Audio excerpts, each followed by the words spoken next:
Yun, maglalapag na naman tayo ng blessing. Aba, ayaw piliin yung pera, ayaw piliin yung instant budget. So tingnan natin yung susunod na makakakuha kung ampaw kung ampaw na naman yung pipiliin. So ayan, malamang rider makakakuha nito.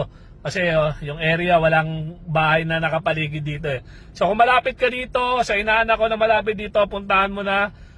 Dito ko na nalalagay sa side mirror. Ayan. Ingat, God bless.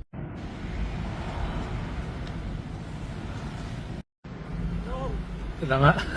No. Idol! So alam mo naman, kailangan mo mamili agad.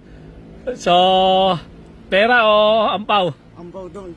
Sigurado ka? Ampaw na lang. Kanina pa pinipili yung ampaw puro kayo ampaw Ampaw na. Sure ka? Opo.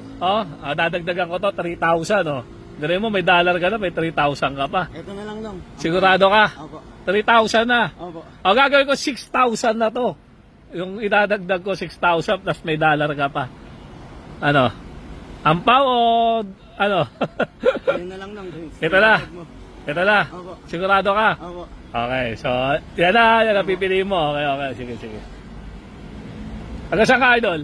Sa uyo po. Nandito lang po nakatambay. Napanood ko po yung sa kulyat niya eh. Baka may shoutout ka. Shoutout sa asawa ko po. Nasa pamilya ko. Okay. Congrats. God bless. Sure na? May kasama. Meron. Bigyan mo 6,000.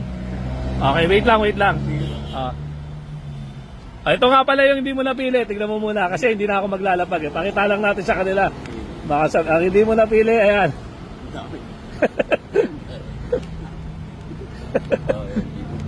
Ayan, hindi mo napili. Pero okay lang, palalo ka pa rin naman. Ano to, 100,000 yen to. Okay lang yun, palalo ka pa rin naman. May 6,000 ka pa, di ba? Okay. God bless.